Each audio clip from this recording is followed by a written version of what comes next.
I'm actually just about to finish up a guide, actually, because I'm all about like sharing knowledge, sharing information, like having it.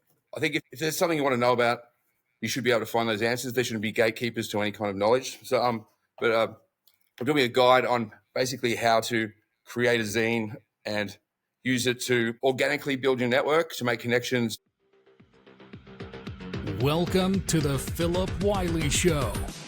Take a look behind the curtain of professional hacking and hear compelling discussions with guests from diverse backgrounds who share a common curiosity and passion for challenges and their job.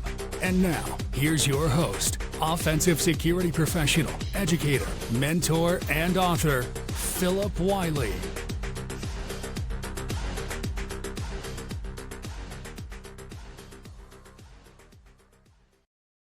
Hello and welcome to another episode of the Phillip Wylie Show. Today I'm joined by Ryan Williams, the publisher of HVCK Magazine. Ryan lives in Australia, so actually it's not my first Australian guest because I had the founder of Bug Crowd, Casey Ellis, on.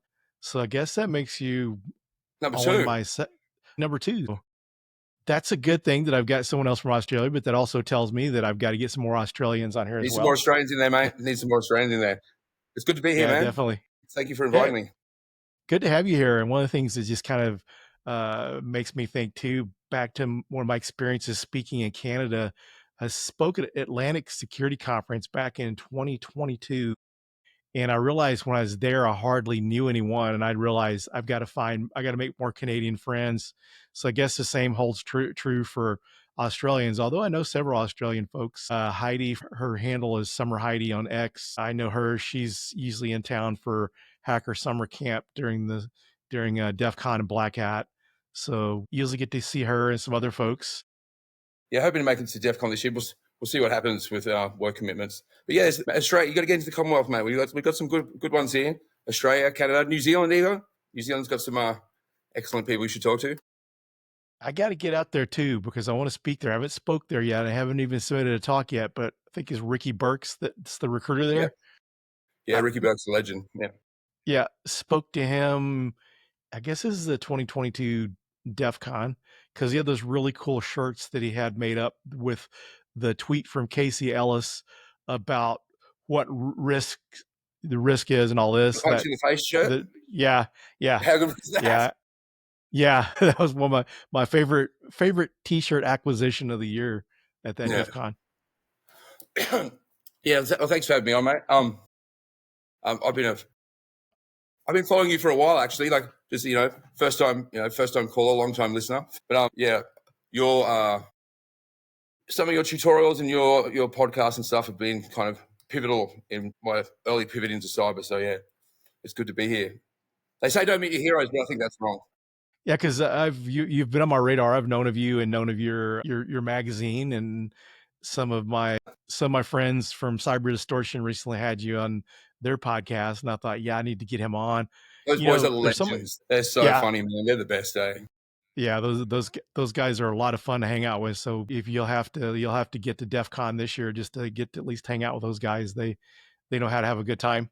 They do indeed. They do indeed. They called me from Mexico. Their little trip recently. They look like they're having quite a good time indeed. Yeah.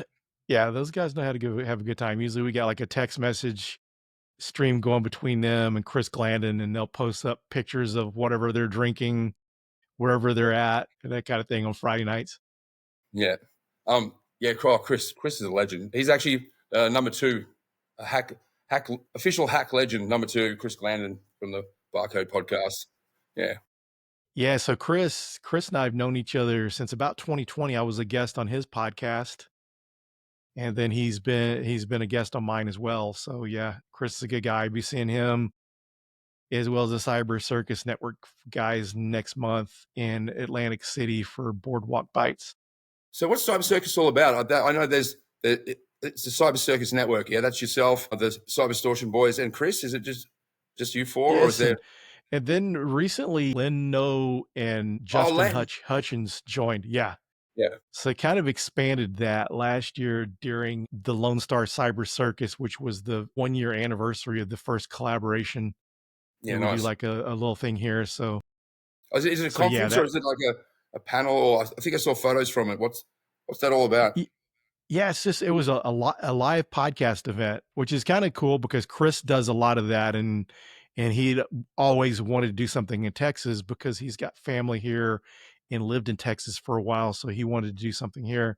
And actually, the way the Cyber Distortion guys met Chris was through me because I ran a DEF CON group in Denton, Texas. And when Kevin joined us once, he actually come a couple times, but when he was there, it was right before DEF CON and Black Hat. And I told him about Chris's live podcast event that he was doing. And that's how Jason and Kevin got to meet Chris. And they kind of connected Awesome. and been in touch since then. It's a group of heavy hitters, mate. It's quite good. I like it. I like it like a lot. Yeah, We need more of that over here. You need to do an Australian invasion. The yeah. Cyber Circus Network, like Australian tour. That'd be wicked. Yeah, that'd be awesome. Definitely want to get there for sure. Yeah, I need to. It's cool always to connect with some other content creators, and you've got a magazine that's content, and I think sometimes we have to kind of remind folks that some people when they think of the term content creation, they're thinking YouTuber, and content creation goes way beyond that. Your magazine printed format or digital, but that's one of the oldest types of content out there. And then podcast is kind of an older form of content. YouTube is a little newer, but sometimes people forget about those areas. And folks that want to get into content creation may be scared to be on a camera, but maybe they can write. Maybe that's their strong point. So I'm actually just about to finish up a guide, actually, because I'm all about like sharing knowledge, sharing information, like having it. I think if there's something you want to know about, you should be able to find those answers. There shouldn't be gatekeepers to any kind of knowledge. So, I'm doing a guide on basically how to create a zine and use it to organically build your network, to make connections. Like if you're first starting out in cyber, or even if you're already in cybersecurity or whatever field you're in, to basically organically create a community around a body of knowledge. Like it's easy. Anyone can do it. Like it doesn't matter if you're a bit socially awkward or you don't like people much, or I'm not sure, but anyone can do it. If there's something you dig, whether it's if it's toasters, start a zine about toasters and people will flock to it. Like toaster fans from everywhere. So it's kind of like a step-by-step how-to, and it's easy. It's like anyone can do it. You just got to have a little bit of passion, a little bit of drive. Yeah, that's awesome that you're going to do that. I think one of the things for people to consider when looking at something like that is the content that you're providing through this ebook or this tutorial would be helpful for people that want to do like newsletters. Yeah, newsletters. It's the same. It's the same core concept, really. Like I love cybersecurity. I live, breathe it. When I'm not like working, I'm like studying something, so it's something I'm very passionate about. So it's easy. While I'm going along, I take notes about the things I've learned and use those as subject matter for the magazine or newsletter, whatever you're doing. The key, what I found useful about it when I was first starting out, was that you create this newsletter or zine, and it gives you an in to talking to people who interest you or who maybe are doing something that is you want to learn about. Is that it gives you that foot in the door, like straight away. Like I wrote a newsletter, I'd like to interview for it, or I'd like to know more about this. And it creates a kind of legitimacy to a point of contact, which is I found lubricates social interactions, which is good, especially when you're first starting out in the industry. It's really handy. Yeah, one thing that's nice about your magazine is the fact that it's just the hacker vibe to it is just pretty hardcore in my opinion. You've got 2600 magazine, but I just love the graphics that you have in yours and just the whole, it really seems to capture more of the modern hacker culture. Yeah, just because it's cybersecurity doesn't mean it has to be ugly. That's what I said to the boys at Cyber Distortion. Like the thing is, there's this mindset around that for cybersecurity, and because of a lot of the corporate nature of stuff, that it has to have this certain tone, this certain vibe, And I completely disagree with that. Like, sure, if you're one of we've got the big four over here, KPMG, EY, all that sort of stuff. They have, I don't know how many followers, whatever it is. Let's say millions. If they can produce a piece of shit, bit of promotional material, they don't have to hit 1% of the people, and they're going to make their money. Like if you're a disruptor, if you're coming in, you're a small company, you can't emulate this same pattern that they use because you just can't afford it. If you've got 10,000 followers and you hit 1%, like that's that's not going to make you money. It needs to be something that grabs people. And I think as the old guard kind of, I'm not going to say die out, but sort of fall away, this visual communicate, like it's all communication, whether it's with the words on the page or the pictures behind it, it's all of it tells you a story. And I think just having, stock standard corporate looking kind of jargon, it just doesn't cut it. I think as we move forward, we'll see more stuff kind of like how hack is, just that rather than just representing the information, represents a vibe or a viewpoint or like some ethical standard. I don't know. But I think there's a lot of room to grow, especially in the cybersecurity industry. Yeah, one of the things is just going back to your points of how those other conferences, it's just like RSA or Black Hat versus DEF CON or B-Sides conferences. The practitioners typically, in my opinion, experience like DEF CON better because it's more fun. Just the straight-laced corporate suit and tie type of conference is kind of boring. People really don't want to attend those. And I kind of feel like that's kind of the same thing with your magazine. It's got that, it's got more of the hacker vibe, more of the true culture, not it's community. That's the thing. Yeah. I think that's what because I'm putting on my first conference at the end of the year. I had an attempt at it earlier this year. Had some issues with funding, but that's neither here or there.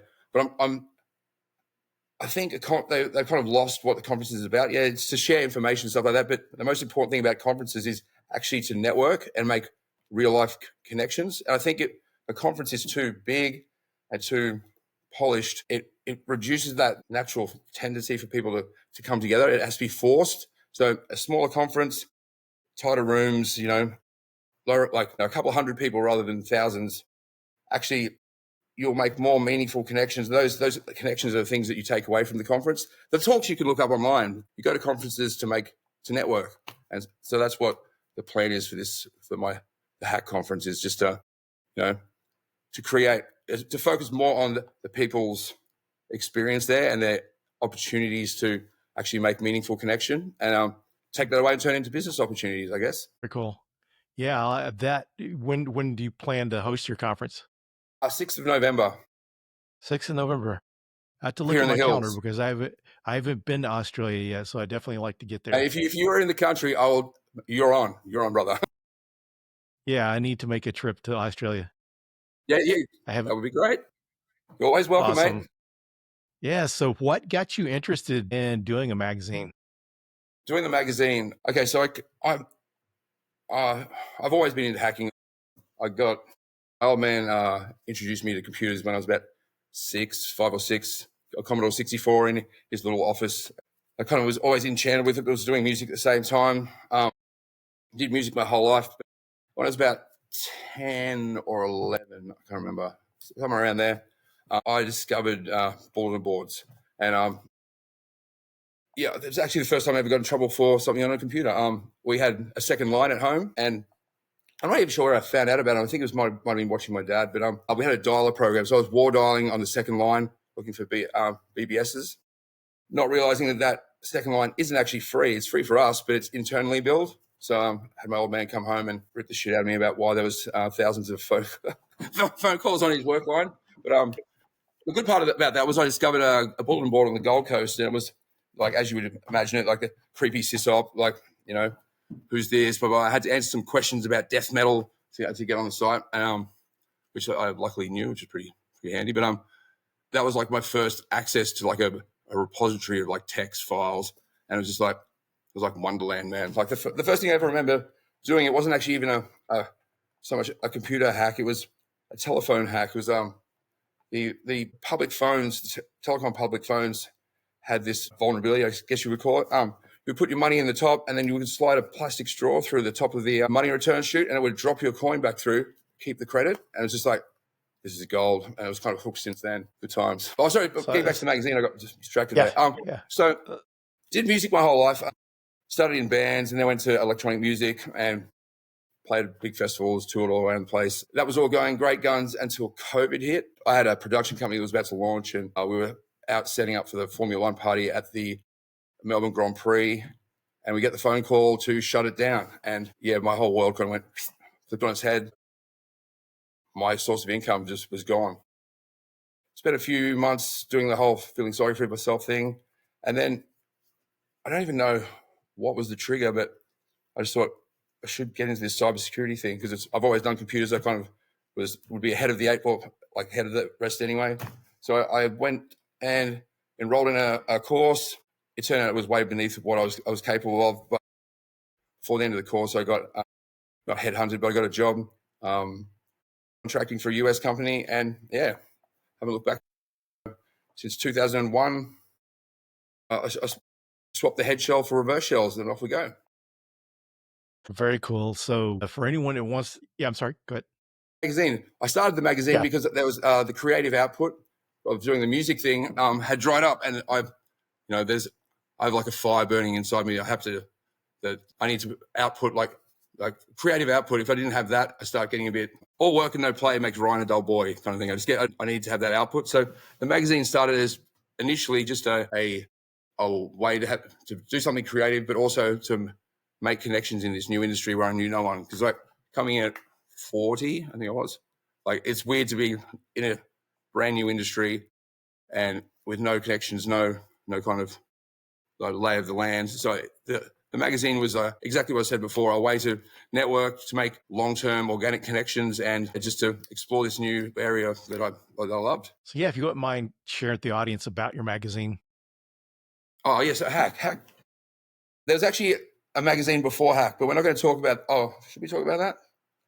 No, let's keep it all. Sure. So there's a first magazine that I did with a community and the community was great. It was absolutely amazing. Basically, there was a podcast and a community around it and it was going really well. And one day I just got the idea, hey, we should do a magazine.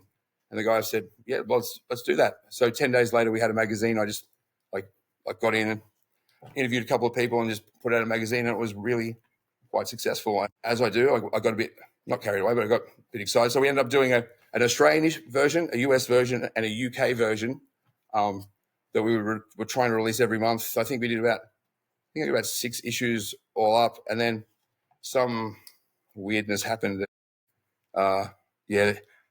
Guy filed a DCMA claim or something like this. I don't know. He went a bit weird. He thought it was trying to take over his organization or something. But that's weird.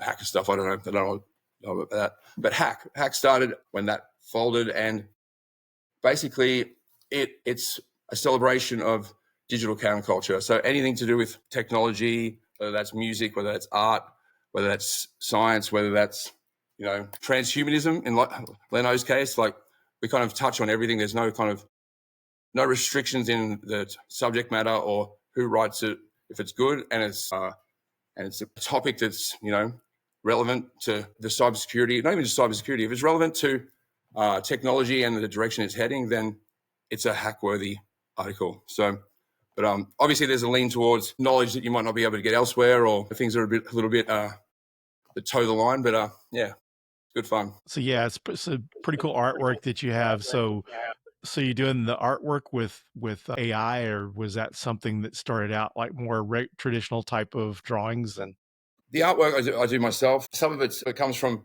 original drawings or just like jamming, I guess. Like, people jam on guitar. It's the same sort of thing, but with visuals. Like I'll get an image and then I'll start messing with it. And from that, I might find a theme and then take that theme and paste it out into like a number of sheets. And then it's just, I know it's a very iterative process. Sometimes it flows, sometimes it doesn't. It's hard. It's hard, especially when I like the artwork for each article to kind of wrap whatever the article is, and which makes it hard to get a thematic kind of approach to the whole magazine. So sometimes it can feel a bit like some kind of acid nightmare where like one page is like all nice and smooth and the next one's like exploding in your face. But the artwork, AI has definitely been handy. I shared a technique with Kev Milne for creating his things for his new mainframe course. It's handy, but I know some people get some amazing results out of it, but I don't think I am enough of a prompt master to get a finalized piece of work just from throwing a prompt at whatever your generator of choice is. But yeah, AI has been very handy. The the artwork, it's traditional stuff, Photoshop, Illustrator, and everything just gets laid up in InDesign. So yeah, That's cool because it really didn't really look like AI. So many people are using AI these days. So, but yeah, yeah, you can tell by the looks of it that it wasn't AI. yeah. I think people get, especially creatives, they're getting a bit. I understand why, but like with the fear that they're going to lose their jobs or whatever. But AI, people have said this argument before, but AI, like anything, it's a tool. It's a force multiplier in everything. Like with my artwork, with the hacking, with like, it's just about finding ways to use it that benefit what you're doing, but keep your originality in there. Like, I don't know, it's a tough one. Like I did a project really recently where I created an AI course builder, and the output's really good, but trying to like attribute the information that it's pulled to create these courses has been really interesting. Like it kind of got the knowledge from nowhere, but it struggles to find where that piece of knowledge is sourced. So it's the same with the artwork stuff. Like it doesn't know how to draw because it's taken all of human knowledge to make these amazing pictures. Like I think that's one thing that kind of bugs me, but it would be good if there's some kind of attribution mechanism. So like when I say, hey, create a picture of a hacker, the hacker comes up and he goes, oh, it was based off this, because those original creators need to be, if not acknowledged, like compensated, but that kind of mechanism hasn't been figured out yet. So, I know we're still early days, mate. Yeah, I would imagine some would just be appreciative to have credit for the inspiration of it. Because my daughter used to play roller derby, and one of her friends is an artist, spent all this time getting a graphics design degree, and then all the AI art is making things difficult for them. So Well, the problem is it's an ethical choice as well by companies, business owners, like the replacing entire departments with AI that can apparently do the job. That's just an unethical thing to do. Like it's not. It might be cheaper. You might have to compete with. I understand the business side of it, but there is going to be a kickback at some point where companies, who want to behave ethically will choose other companies that use AI in an ethical way. That we're not there yet. Like everyone's just going for the bargain at this point, but there has to be some kind of systemic change to kind of balance this whole AI thing is going. But yeah, I use AI for the magazine all the time. It's super handy. It's great for making tables. Love it. Just throw a JSON at it, and I said, make me a table of this, please. It shoots it back to me in a format that I can use it in InDesign. That's the main thing I use it for. Formatting. People give me these articles in Word, and it's such a nightmare to pull out all the formatting from the Word document because it doesn't go into InDesign well. So yeah, send me stuff as text documents. That'd be great. yeah, it works pretty good for writing. But it's interesting. One of the things about AI, if you don't know the subject you're using it on, you don't know whether the information is correct or not, and Oh, you see some of the there's a big giveaway that is it called an M dash? Is that what it's called? M dash. It's like an extended. It's like a dash, but it's like an extended one. ChatGPT uses it all the time. Yeah, and it's just funny to scroll through LinkedIn posts and these people giving these heartfelt I had to do all this sort of stuff, and then you see M dash. It's like, did you really feel this, or was that ChatGPT? Come on. Yeah, it's amazing how that's affecting things and how people are using AI on different security products. And just speaking along cybersecurity, if you wouldn't mind just kind of sharing what you do for your day job, what areas security do you work in? At the moment, I am working with a company whose name. Okay, so I run Smart Cyber Solutions. We do like boutique kind of RF offensive kind of stuff, all sorts of little projects. But the company that I'm doing some work with now is Cyber Smart Solutions, which I thought was quite hilarious when he approached me. But yeah, we're doing some stuff around SOC validation, basically just repeatable testing using Atomic Red Team and Caldera, just to basically make sure your SOC or your third party or SOC provider or whatever is covering your ass. A lot of you just don't know. Like they get a SOC provider on board, and yeah, they might get a couple of alerts a month or whatever they're expecting. But that validation, the SOC is actually protecting them from what's out there. There's a bit of a gap there in Australia anyway. I'm not sure about the States. yeah, there's definitely some holes that aren't being covered, even simple stuff. So what we do is we organize tests, and say you've got a third-party SOC. If that phone doesn't ring from your SOC provider saying something's going on, then you know you've got a problem. So that's what we help sort out. That's very interesting. That's cool. It's really interesting to see some of the things from the offensive security side, how it's gone beyond just pen tests, the purple teaming and doing the controls type validation or just testing the socks like you're doing is pretty interesting. So being someone from offensive security background, it makes me happy to see people take that more seriously, because I think a lot of people don't take serious enough the capabilities that you can get from offensive security to really help, secure their environments. Yeah, this is because I've been an Attack IQ fanboy since like day one. When I pivoted there, I really like their education offering. Like it's kind of it's almost vendor agnostic. The education they put across, like everything is through like the whole modern attack framework, how it works.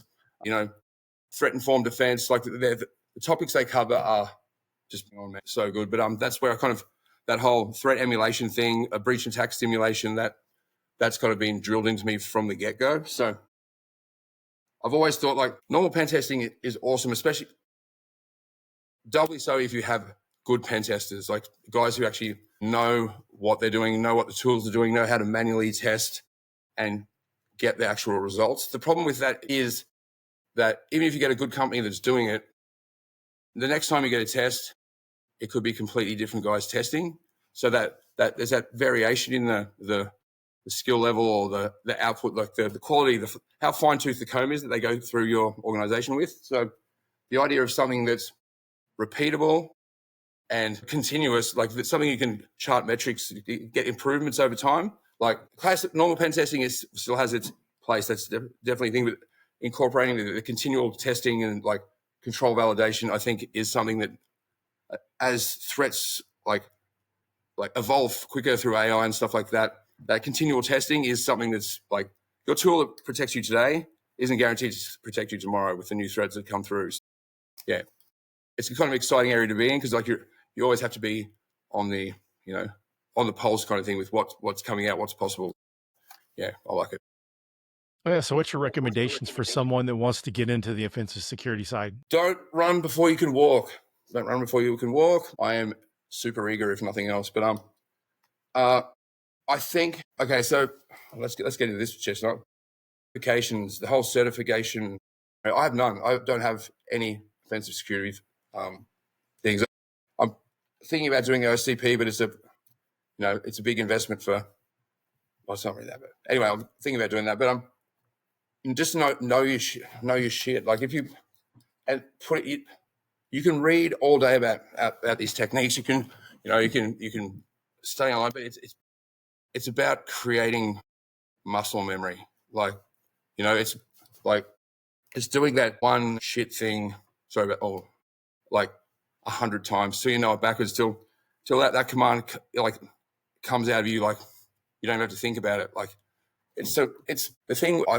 This is me personally. I don't know about anyone else's journey because I've kind of taught myself. But you're always going to be there's always going to be something you have to look up. Some framework you don't know. Some that's going to require you to look into to figure out how to take the next step.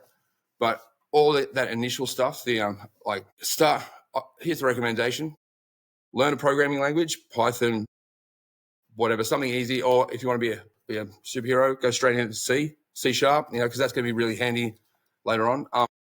Learn a language, learn operating systems, learn Windows, learn Linux, get core knowledge down. Like don't jump straight in at security, because jumping in here, like you'll get a superficial knowledge, which at the start it's okay. Like you can do a bit of this, bit of that. You can scan. You can find vulnerabilities, but it's as soon as that like the publicly accessible tooling fails, you have no idea where to go next.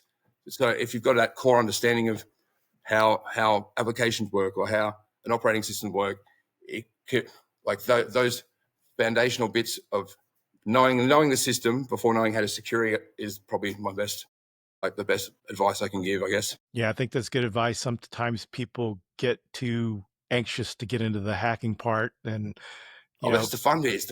yeah, yeah, yeah, it makes it a lot more difficult if you don't get that foundation. Yeah, I think loving it as well. I think that's before anything else. Why do you want to get into it? Why do you want to hack? Why do you want to do that for a job? Because there's these big like high dollar like salaries and all this sort of stuff. Like at the end of the day, when you clock off, do you go home and hack more, or do you go like I know there's all the people who are gifted like that I know, they love it, man. They're beasts. They just they're probably they're probably quite unwell mentally, like a bit obsessive compulsive, but they love it. It's just if they can't really operate in other circles because when they get home they talk about offensive security or they talk about hacking. They're one trick pony, but you can see it in their eyes. As soon as something comes up about any kind of security related topic, eyes widen, and and on the other hand, when you're talking to people who aren't into it, you watch them kind of glaze over, and it's my wife. My wife's kind of like that. She gives me this nice smile now, which I know is like, okay, I've had enough. Next topic. So, So we're getting down towards the end of the episode. Is there anything you'd like to say before we close it out? yeah, actually, I've got this thing called Pro Bono Solo Hobo. It's not like a group or anything. Basically, I think to create basically a safer world, because that's why I got into cybersecurity, was to basically make things better, like help people out. Pro Bono Solo Hobo is like a guide on how to yourself create like a little grassroots, be the grassroots subject matter expert. So basically just giving your cybersecurity services for free to community groups, the elderly, whoever needs it. And if you're just starting out in cybersecurity, it's a really good way to get, those soft skills, like to talk to people and actually translate what they say into actual issues that can be fixed, like create a scope of work, stuff like that. So yeah, maybe check that out. That's pretty cool. Get involved. Like by getting involved, is just go out into your community and see where you can help. Yeah, that's awesome. We need more stuff like that because it can be so challenging. We get used to technology, we take it for granted, but a lot of the folks that don't work with it day to day need that help. And there's so many times that these different people, these demographics are getting taken advantage of on social media and stuff. So they really need the help. It's interesting. I threw the challenge out at the last B-sides I was at. Like when you're presenting at a conference, you look out into that room, and that's DEF CON must be massive, like huge room. Some of the smartest people in the world sitting in this room. I imagine if everyone in that room spent just 10 minutes a day doing something on a project that made the world a better place. Like just, I know it's we get so focused in on the money and the personal return that like just the smallest amount of time, like we could just achieve so much. So that's what I'm trying to get together, I guess. Yeah, very cool. I like that. So thanks for taking time out of your schedule to join me today. I know it's kind of early there, and it's when you start trying to schedule in different countries, it can be kind of difficult. It can be tricky. Yeah, okay. It's actually not that early. It's 10 to 10, but I've been up late packing this house. But I made a nice little corner. See, I recreated this so we had someone to do the thing today. Well, I appreciate it. And we'll be sharing in the show notes a list to Hack Magazine and other resources in your socials so that way people can connect with you. And because a lot of folks, the reason I have people share the hacker origin stories is because it helps inspire and motivates other folks. Because when I used to teach at Dallas College, I'd have the students would say, yeah, we love your stories. Can you bring in some of your friends from the community to share their stories?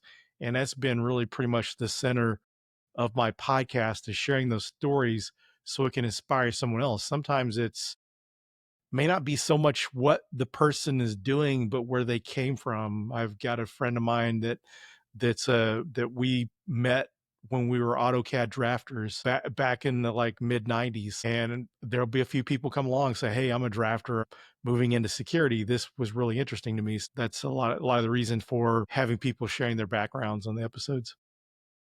What I didn't really touch on was the hacking. I kind of did that the whole time in the background, but it was usually around music software. It was around getting, because I had no money, obviously struggling artist. It was about getting the latest software and either finding or creating cracks for it. And yeah, that's the missing link to the two pieces. Yeah, that was what was always going on in the background. Yeah, that's hacking for me. It was never like a crew doing, whatever they do, mischief stuff. It was about, it was a means to an end. It was about, okay, there's this thing that I need. I don't have the money to get that. So how can I do it? And was figuring out the holes in the tech to basically facilitate me making music. So yeah. Oh, very cool. Yeah. So thanks again. And No thanks worries, mate. everyone for joining the episode, and make sure to check out Ryan's magazine Hack. We'll be sharing in the show notes. And if you like the podcast, make sure you're sharing with other folks, because one of the goals is to help others. So if you think this is a good resource, subscribe and share with others. So thanks, and we'll see you on the next episode. Mate, thank you. Thank you for listening to the Phillip Wylie Show. Make sure you subscribe so you don't miss any future episodes. In the meantime, to learn more about Phillip, go to thehackermaker.com and connect with him on LinkedIn and Twitter @Phillip Wylie. Until next time.